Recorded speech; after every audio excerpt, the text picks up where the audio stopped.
Shabbat Shalom, everybody. The message today is from our Parashat Beshalach. And thank you, Mauricio, for bringing a wonderful message.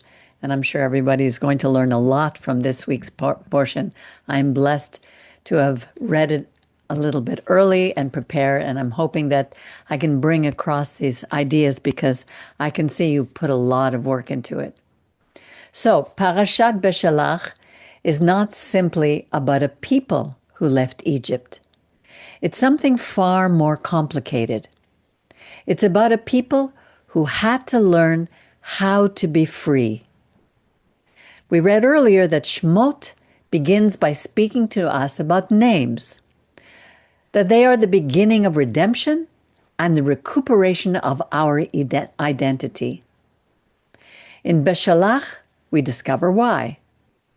God frees us by taking us from name to name, from station to station, because each name reveals a state of the soul, not merely a geographic location. Today, I'd like to move in a different direction, organizing ideas according to the names that will gradually be revealed throughout this parasha. Names that we often overlook when we do a quick reading. First, God brings us out of Mitzrayim, which means Egypt, but it represents narrowness, limitation, and confinement on a mental, emotional, and spiritual level.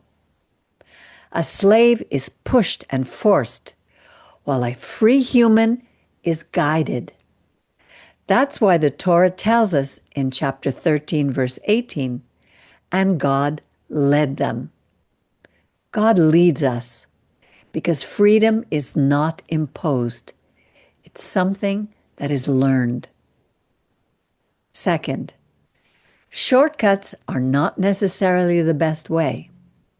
Sometimes longer processes are better, even if they last months or even years. God didn't lead the Israelites through the land of the Philistines, although it was the shortest route. According to some scholars, it took 11 days to reach, or it should have taken 11 days to reach Canaan via Philistia. Philistia is Pelishtim, which represents invasion, division, and constant conflict, as we still see in this region today. Sometimes shortcuts can lead us back to slavery. How many people never escape slavery because they're looking for the easy way out, a shortcut? Third, the Torah tells us that he led them to Yam Suf, the Sea of Reeds. In the Torah, water represents chaos, as we read in Genesis chapter 1, verse 2. There was something unique about the Sea of Reeds. It didn't allow anyone to see the other shore. Now, if we place ourselves at that historical moment with the enemy behind Israel, it says, chapter 14:10 says, they saw them approaching. They had chaos in front of them and anxiety in their hearts. It's during these moments of pressure that emunah, which means faith, and bitachon, which means trust, begin to flourish, qualities that are necessary for our growth.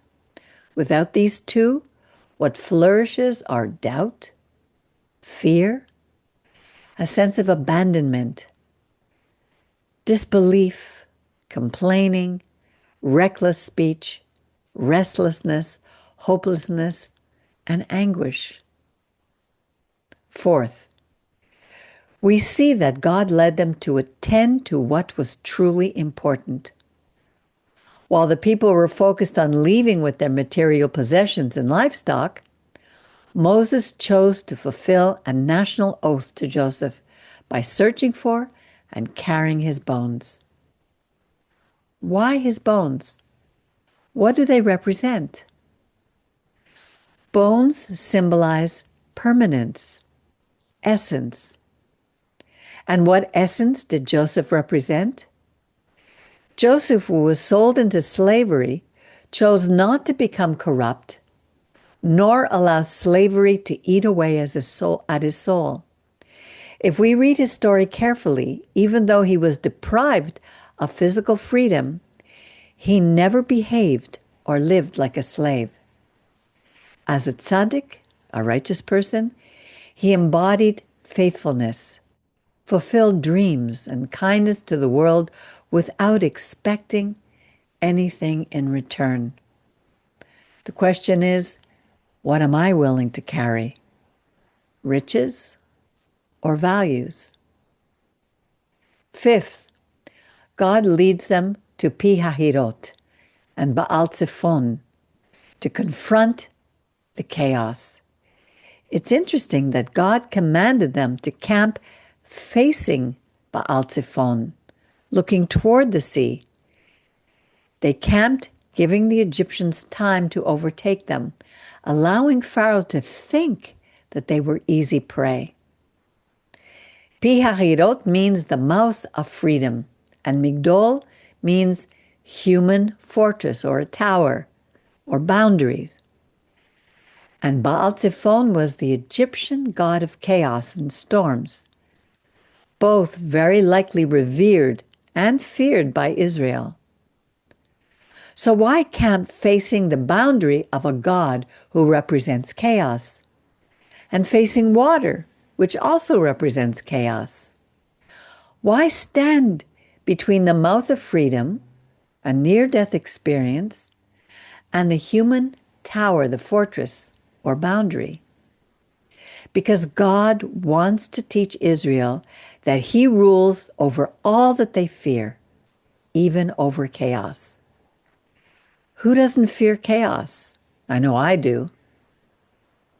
At this point of tension, complaints, fear, and the desire to return to slavery emerge.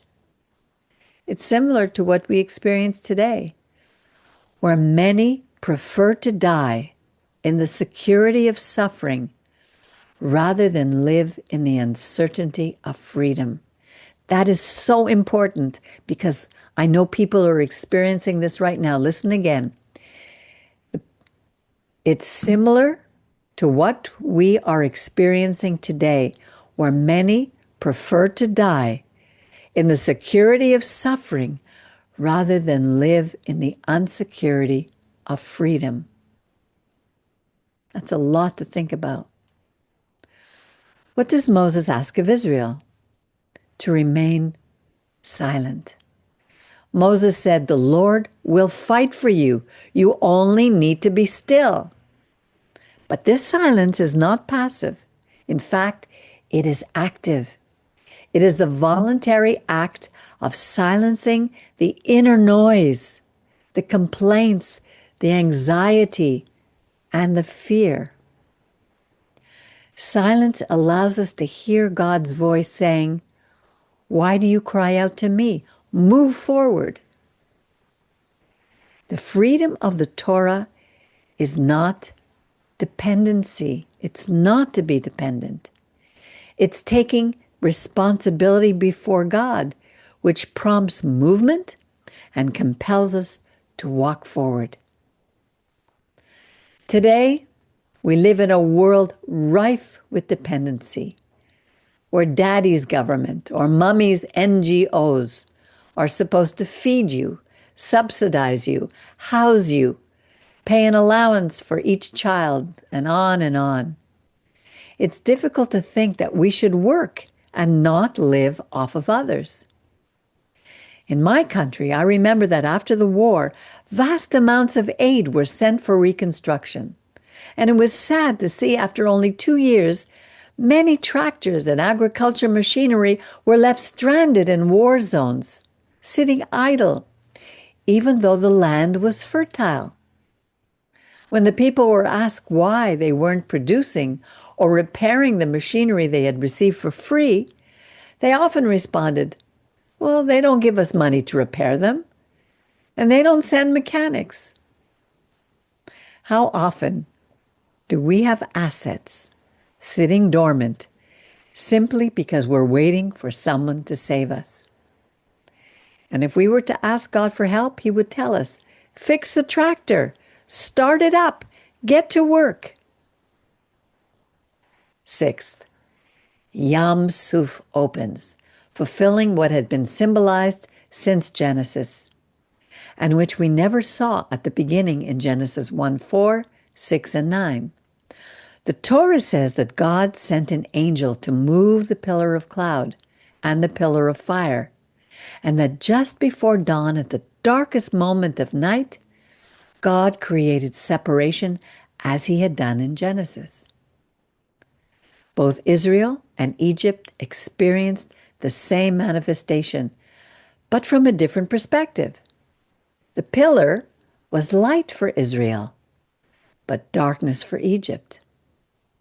God separated light from darkness, as he did in Genesis. And he separated the waters from dry land so that Israel could walk safely to freedom. But for the Egyptians, it said he sowed confusion. Pharaoh, in his pride, approaches with 600 choice chariots. 600 in Gematria is 6, representing man, times 10, times 10. We'll talk about that later. And this represents humanity trusting in its own power and technology, seeking to demonstrate its complete control over every situation. However, God delivered a salvation in an unexpected way by removing the chariot wheels on dry ground, sowing confusion, and inflicting upon the oppressors the same pain they had inflicted on their slaves before they perished. For it says that God mistreated them. Sometimes God doesn't save us through supernatural displays, but by causing the very things we trust in to fail. How many wheels has he removed? And because of a pillar of cloud, or because you're running, you haven't even noticed. Do you know what the wheels of today are? Our water supply, energy, the internet. We saw that last week when we couldn't have a service because I had no internet. Software, networks, the media, and supply chains, among so many others. Seventh, God allowed Israel to witness their oppressors drown in chaos and his victory over Baal Zephon. The God of chaos cannot prevail against the God who controls the elements. It's clear that God controls the sea, which represents chaos, but he also separates, that means he puts in order, and restores everything to its original state, as he did in creation. In other words, chaos cannot overcome God. This generated a bubble of intense emotional fervor, which in turn provoked song and joy and celebration in Israel. But what happens on the path to redemption?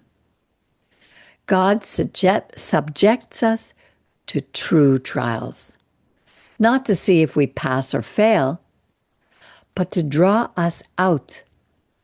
But to draw out what lies within. Ultimately, that is what we must transform. Euphoria is not maturity. Freedom must be tested. That is why God sent the trials at Marah, which represented thirst and bitterness, possibly the bitterness of the pain they had suffered in the past. If we don't remove bitterness from our souls, we will always be thirsty. And thirst is an external lack, while bitterness is an internal lack. It says they were without water for 3 days, which is similar to being 3 days without Torah. Thirst would be similar to disconnection from the divine, which generates bitterness, the loss of the sense of love, resentment, and distrust toward anything new. This leads me to think that thirst reveals what is lacking, and bitterness reveals how we react. The cure for bitterness is described as eitz, a tree. It doesn't speak about the botanical origin, it's any tree. But do you remember during our Shabbat service where we say the Torah is a tree of life to those who take hold of it? It means that the Torah sweetens the waters and quenches the thirst of the soul. This takes us to Elim, which means abundance, to an oasis. There it not only quenched thirst, but it also brought us peace, rest, refuge, and stability. It says they arrived at 12 springs of water, representing each tribe, each identity. The palm tree represents the Torah that is lived, because as Psalms 92:13 says, the righteous will flourish like a palm tree beside a cedar in the house of the Lord. A palm tree is a shade in the desert. It bears sweet fruit. It's strong and fosters resilience because it flourishes there. It grows straight like the righteous and does not break easily. But you know that a palm tree can withstand great hurricanes because it's flexible, it's not rigid. Being a palm tree is equivalent to being mature. Furthermore, this maturity will reach all nations because it mentions 70 palm trees, showing that it will impact all of humanity. After this episode, it says that the entire community arrived at Sin, between Elim and Sinai. What does this represent?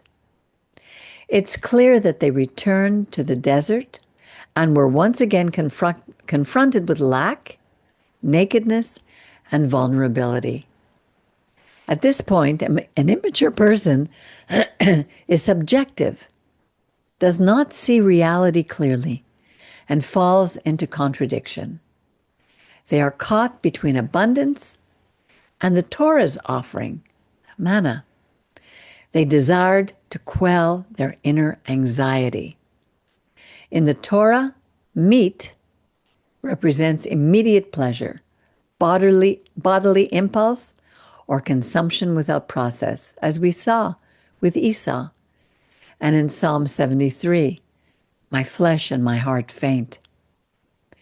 They sought to be served, not to nourish themselves.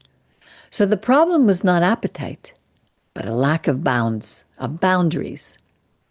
Hebrew sages like Nachmanides and Rabbi Ishmael in the Midrash Mechilta said, there is a word that describes this desire in the scriptures, ta'ava, which is an excessive desire, an impulse that knows no bounds, no limits. So God sent quail, birds, and bread in the morning, man, to appease this boundless desire. We see that God sends us manna as the antidote to control desire, to control our impulse. Manna comes to address the dilemma. Can we live without trying to control tomorrow? It gives us responsibility because we have to gather it. It sets limits. We don't consume more than our allotted portion. It teaches bitachon, trusting that it will be available again tomorrow. So we learn, we learn not to accumulate, not to control. Freedom is not sustained by accumulation. It's sustained by trusting and acting each day. It's also interesting that he sent birds, beings that exist between heaven and earth, as if to represent the desire that can still rise up. In Hebrew, quail, Slav, has its root in shalev, which means calm, peace. So God sends us calm and trust to restrain desire. The parasha ends by indicating that they left sin, representing desire, and encamped at Rephidim. And again there was a lack of water, representing the Torah. Sages like Rashi chose to interpret this place as Rafu Yedehem, the weakening of the hands. That is, they relaxed. By relaxing or overcoming complacency, one also weakens spiritually. We see, for example, that when Moses' hands grew tired, Amalek prevailed. In its place comes sinat chinam, gratuitous, senseless hatred. That is Amalek. And it occurs at Massa, which means trial, and Merivah, which means strife. When the hands weaken, the waters cease to flow. There is drought in the soul. So the most dangerous place for Israel wasn't Egypt, and it wasn't Yam Suf, the Sea of Reeds. It was Rephidim. There were no whips, no Pharaoh, no chaos, but rather weariness of hands. In Rephidim, complaint turned into accusation. Questioning God, Merivah, and faith became demands, Massa. That's when Amalek appeared. That's why Beshalach doesn't end with a miracle, but with a war. Because the true battle isn't against Egypt. It's against whatever tries to give us a life without commitment. I don't know at what stage our soul may be, but surely the shortest route isn't the safest. Will we be tested? Absolutely. The righteous are lifted up 70 times. They grow strong like a palm tree, as the Psalms say. I was young, and now I am old. Yet I have never seen the righteous forsaken, nor their children begging for bread. Freedom, true freedom, is recognizing that the Eternal One will never fail us. He will always be with us. So let us live gratefully for whatever we experience. Shabbat Shalom. I highly recommend that when I send it out, that everybody listens again and reads the written, the words along with it, because it's easy to be distracted. And this portion was so rich.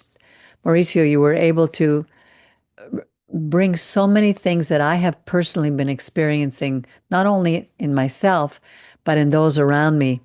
The first question we looked at was, without faith, which means emunah and bitachon, what flourishes? And these are things that I see in those close to me, family, friends. We see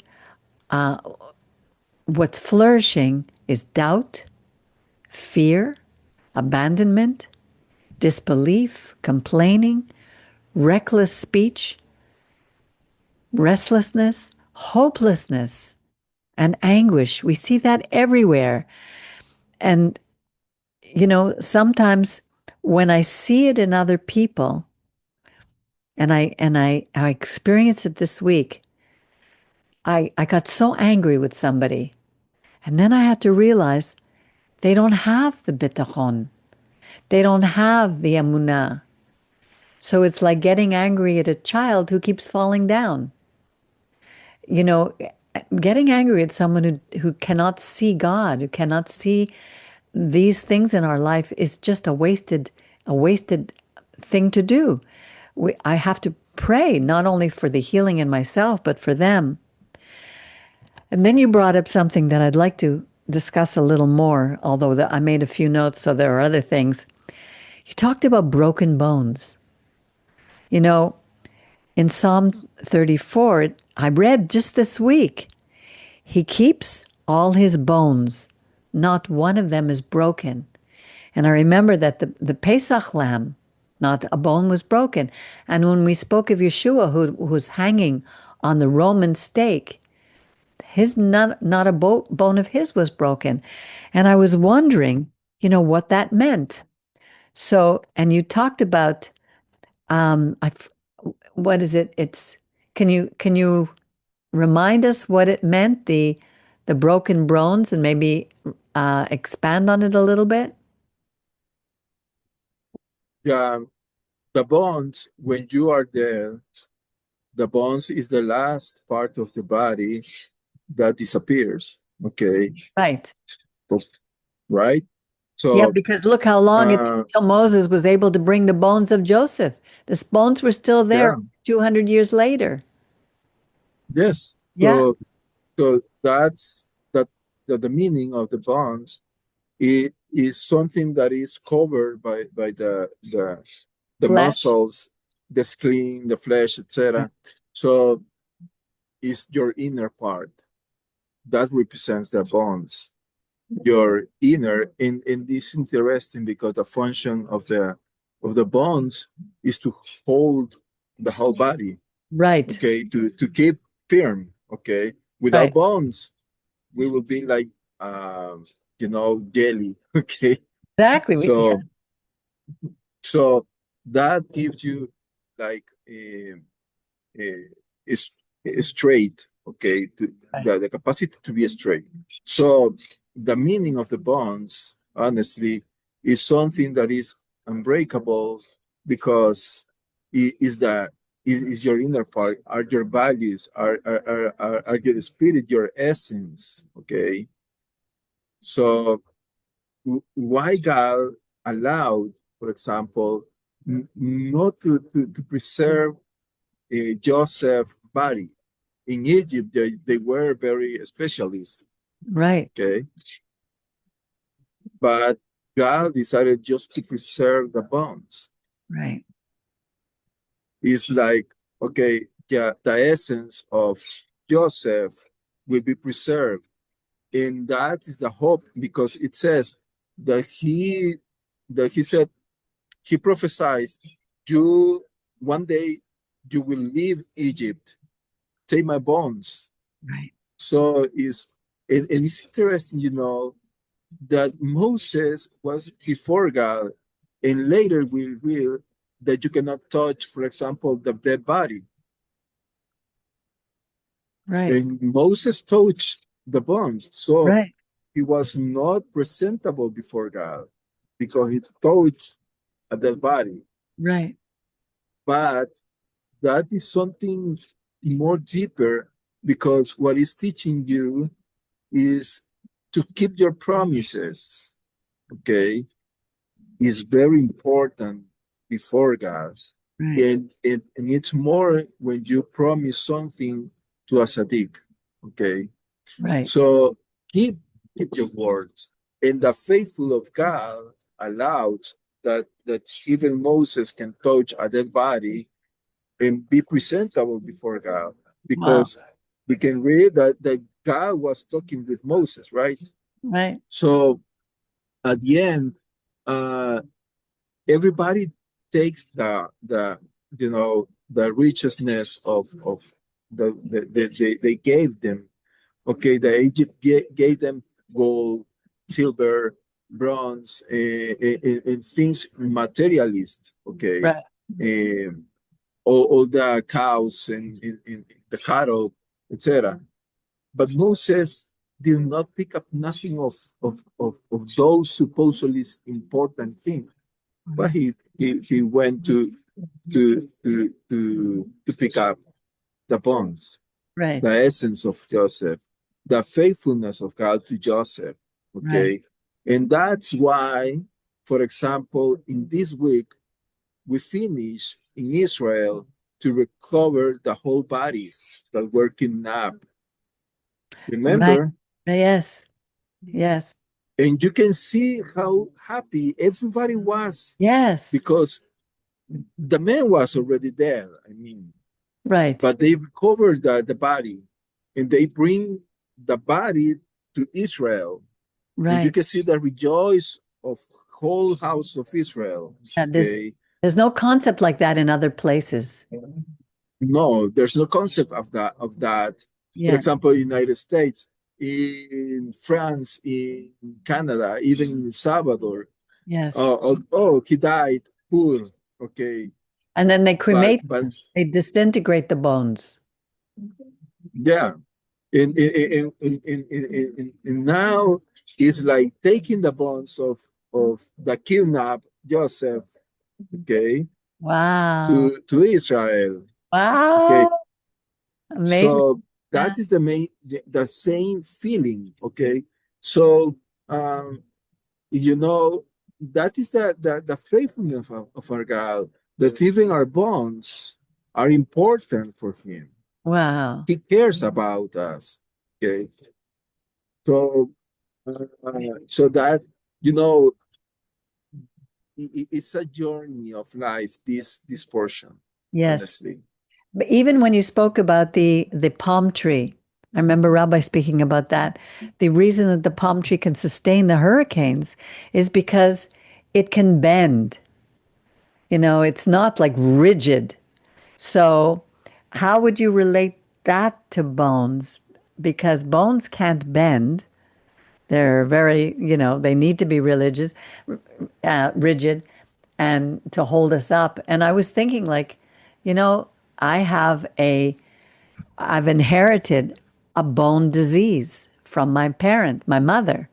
She had osteoporosis. I have something called osteopenia, and I take things for it to make my bones stronger, and it's getting better. But there's also the spiritual aspect of that sickness of the bones, because he says, if you will obey me, I will make your bones strong. He tells us that. So the bones have not only a physical aspect, but there's a spiritual. Yes, there is something spiritual, um, but there's so many things that are hid from us. Why, Right. for example, why I have osteoporosis, for example. Yes. Probably you don't have any spiritual disease, or your parent is something that is just in your bones. The importance is that yes, probably there are some spiritual, but I cannot relate right now to Oh, something specifically. Okay, yes. Yes. but because it's like, oh, I have a heart disease or lung disease, whatever. You know, sometimes it's not because there is something spiritual. Probably it's something physical. Probably it's our habits of food, or things like that. But It at the says, end, the importance is what is the message. And yeah, for example, uh, why God, for example, you touch something very interesting, and it's about Yeshua. Why God allowed not to break his legs. right, Okay, probably is the very same, because for God, Yeshua was a tzaddik. right, Okay, a righteous person, right, like Joseph. right, Okay, so what he's trying to keep the integrity of his message. right. Okay, the integrity of the values that he teach. Okay, so that's probably why God did not allow. And why, for example, there is a relationship between Pesach and Yeshua. It is very hard, because it is a border that has a very invisible line. Why? Because there are similitudes between Yeshua, that that you know something that I learned from Rabbi is that Yeshua was Moses redivivus. Remember? Yes, Okay, so in some way they try to match. Okay, the relate of the story of Pesach with Yeshua. For example, his blood, his bones, his there are similitudes between both Similarities. stories. Yeah, but sometimes I believe that they try to they study the Bible, but they try to move things, to confuse people. For example, today Isabel sent me a video that she was a Christian girl. Okay, but when you start to hear the girl, she is mixing everything. So from the mixture, she took some truths, okay, and established something that is like a principle of life. Mhm. But that is not how it works, okay? Uh, because from the story you cannot take some things and match to some another story, okay? Right. Yes, for example, why Yeshua was killed, for example, during Pesach, for example. Um, the very first thing that is deceiving people is Amalek. Why? Because no one in Israel could be at the moment of killing Jesus at the cross because they were celebrating the festivity of the bread, okay? And also during Pesach, everybody is at home. There are no Jews there, okay? There are no Israelites there, before the killing of Yeshua. Yeah. They could not be No. there because during Pesach, everybody is at home, is celebrating something that God established, that is a meal for the families Right. to remembrance. Okay. Right. No, they were not at the temple at that moment. They were at Right. home. Right. So who were at the moment of killing of Yeshua? The Romans. Right. Okay. Right. So so that's a mixture. Okay. Sure. Another thing that this girl was teaching is Yeshua is the perfect lamb. Okay.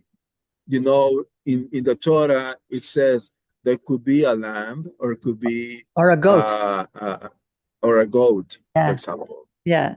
Yeah. So that doesn't match. No, Okay. at all. Then Yeshua was not perfect without any, he was circumcised. So his body was not perfect. Right. So how Yeah. it could be possible to be a perfect lamb? Right. Okay. Yeah. Next thing, the blood, for example, was just an oath for Israel. A sign on the doorpost. Okay. A sign of Yeah. the doorpost. Right. Okay. And they make that the Mavet Malach, that the angel of death is Satan, but it's not. Right. Okay. But instead of, The sorry to, I don't want to interrupt you, but we haven't seen that yeah, video. So instead of going there, I want to yeah, stick with what you gave us, yeah, because one of the things that you said, it says, the proverb says, do not be wise in your own eyes. Seek God, turn from evil. This way will bring health to your body and nourishment to your bones. So, yes, so in that way, it's a spiritual thing. But let me get on with something else that yeah, I learned from good, you today.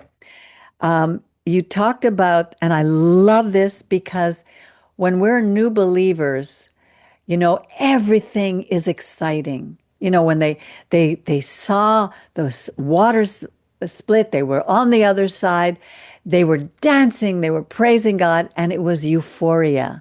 And it's like that when you first come to God. You have this euphoria, and then we tend to continue to look for that euphoria all through our walk with God. And you said that's not maturity. freedom, God's freedom is then tested. And we go from station to station, and in every station, we are tested. And then you ended with, we need to be grateful even for those testings, because that's what helps us grow. And that was something that was really important for me to learn, because I think if I'm not Yeah. always euphoric, I'm not always excited, people are going to say, well, she doesn't really believe in God. It has nothing to do with it. That's immaturity. And that was for me Yeah. a very important thing. And then that one thing that I see so in so many people is they prefer to die in the security of suffering rather than live in the understanding of freedom. That is so deep and so brilliant, because people are willing to even go to their death for that, because they're too afraid to live, too afraid to make their own choices, make their own decisions. They want people to make the decisions for them. That's why you talked about the NGOs and the, where was it also, the The government. government. You know, like even had an argument with my dentist because the government agreed to pay for something, and I was shocked that they were going to pay for that. And I said, I'm not sure I should do that. And the dentist says, well, why not? The government is giving it for free. It's like and how many people are having so many children because the government gives them allowances so that they can stay home with all these children who they don't really even want or not even willing to raise properly, but because they'll be paid for. We're living so much in a slave mentality today. It's amazing. And then I love the tree of life. Every week we read it's Chaim. The Torah is a tree of life, which is why they threw the piece of wood into the bitter waters. So beautiful, these pictures. It's a wonderful, wonderful parasha and wonderful message, Mauricio. Honestly. Let me see. Is there anything else that you can think of that I'm missing? Oh yeah, the 600 chariots. Six, the is man, is the number of man, plus times 10. 10 is completion, is eternity. It everything. We miss the depictions. We miss the pictures that the Hebrew language gives us when we don't have that understanding. It's so rich. And I love, if we don't remove bitterness from our soul, we will always be thirsty. We'll have that feeling inside that we're lacking something. That's why people go and try to fill it with everything else, all kinds of addictions, food or drugs or alcohol or workaholic. Something is going to be constantly pulling at us if we don't remove the bitterness from the soul. It's a cancer of the soul. So it was beautiful. Thank you, Mauricio. Yeah. For me, it was very deep, the meaning to face that idol. Okay. Because this was the last, they were at the border of Egypt. Okay. Because they were at Migdol, that is the border. Right. Okay. So, and there was one last idol or god that need to be destroyed. Remember that in Shemot prior, God said, I will destroy the whole idols or the whole gods of Egypt. Right. So this last one was at the border. So that's probably why God sent them to that specifically point, because Right. at that point of geography was this God, the idol there.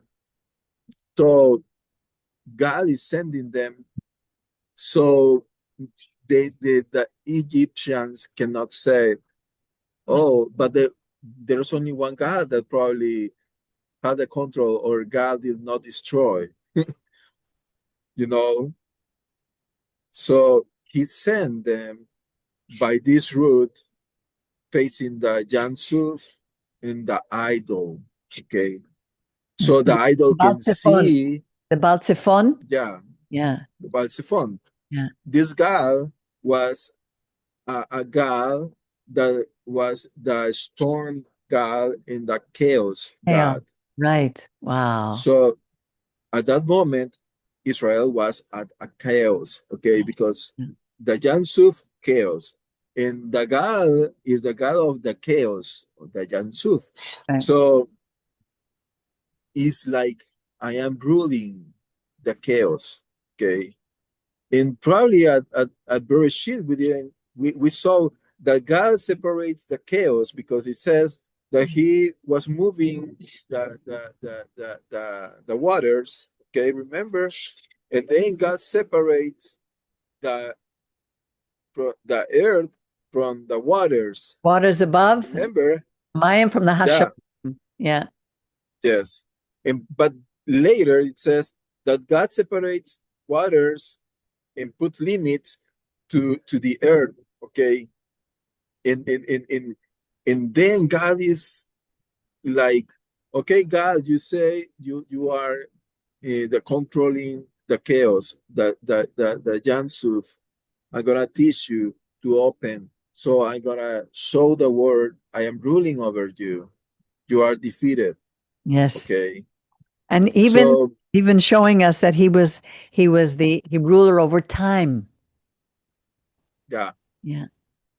So God opened, and then they cross, and God allowed to the Egyptians to go in the middle of the sea. And then it's interesting, because I never read, honestly, that God destroyed the wheels. Okay, Right. he is like, oh, the wheel is what sustains the Chariot. chariot. Right. Okay, so the and then what God did, okay, he took the, I don't know how to say that, tool, tuerca is in Spanish, uh, but you have the wheel, and then you have something that crosses, and you put something Right. to Right. to okay. Yeah. So he took that tool and destroyed that whole chariot. So Wow. it's like God is destroying the chariot. He didn't send something to destroy, to freeze the Egyptians, to kill the Egyptians. No, what he destroyed in what they trust. Okay, Right. our technology. Okay, Yes. Yes. Yeah. so you know, but Israel could not see, honestly, that God was saving them, because between the Egyptians and the Israelites was the column. Okay, in but sometimes many think that God sometimes destroy wills. Okay, to Right. save us. Right. Exactly. Okay, for example, I have seen many things. For example, at my job, sometimes, oh God, save me. And then suddenly, someone who needs to go inside the port to birth a shipment, then they said, oh, we had a problem. Now you're going to enter. Oh, God is saving me. So he's destroying the wheel. And things like that. Okay, this is sometimes, for example, a person who tried to kill you, he used a gun. Right. Okay, and then he tried to shot you, and then the gun is Backfires, not working. or it backfires. Yeah, Yeah. backfires. Yeah. How many things like that I've Right. heard that God is saving And we don't people. even realize it. Okay, Yeah. yes. Or for example, your wheel had a problem, and you stop 10 or 15 minutes, and Right. God saved you from an accident. Right. So Exactly. there are so many things that God is using to save you that we are not aware. Right. Okay, so that is why we need to be very thankful to God every moment, Yes. at every time, Yes. to say, okay, I have bitachon that He's carrying me. Yes. And the last thing is about refidim. Okay, the problem to be free is refidim, because when you are free, you can you can choose your how to what to do with your time. Right. Okay, And that's very sometimes refreshing for people. that. Yeah. So when you relax too much, okay, that's a problem. Right. Okay, Right. because you feel comfortable. Okay, you feel good, and your hands are not working. And what happened when your hands are not working? Yeah. You're you weak yourself. Right. Okay, so that is something that probably, yes, we need to one day to relax, I would say. Right. That Right. is Shabbat.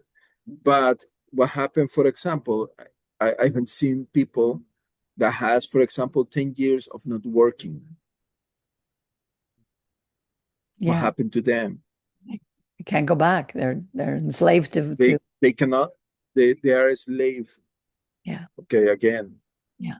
So that is probably why in Refidim, w- w- God puts in a testing to Moses to be with the hands up. Okay. Can you imagine? Okay. Why? And why was very important to hold his hands by Ur and Aaron Yes. to destroy Amalek. Okay. Not really to destroy, because Amalek was not destroyed, Right. but to reduce Amalek. Uh, that is because they were at Rephidim. Okay. So that is so dangerous for us. At least for me, it's very dangerous. That's why it's so important to keep studying, to keep reading, to keep praying, to keep things like that. Because when you relax spiritually, then it is the way of dying. Okay. Right. It's like 3 days, you said, without the Torah. Yeah. We can't live Yes. without water and we can't live without the Torah. There's no life. Yes. Yeah. Yeah. That's beautiful. Thank you, Mauricio. It was a wonderful message. Very, very timely for me personally. And I'm hoping that for those who are listening to these messages, that you would see the value that is in our Torah, especially in a world that we're living in today, where there's so many challenges for us. So I want to wish everybody a Shabbat Shalom. Have a wonderful day with your families. Enjoy the rest of your day. And because the week begins very quickly, the new week, and new challenges. So let's continue to keep Philip in our prayers. Right now, I haven't heard anything from Miriam yet. So either a miracle, God, maybe, who knows? But whatever God decides, we have to trust him no matter what. So, Amen. Shabbat Shalom, everybody. Shabbat Everybody. shalom. Shabbat shalom. Shabbat Shalom.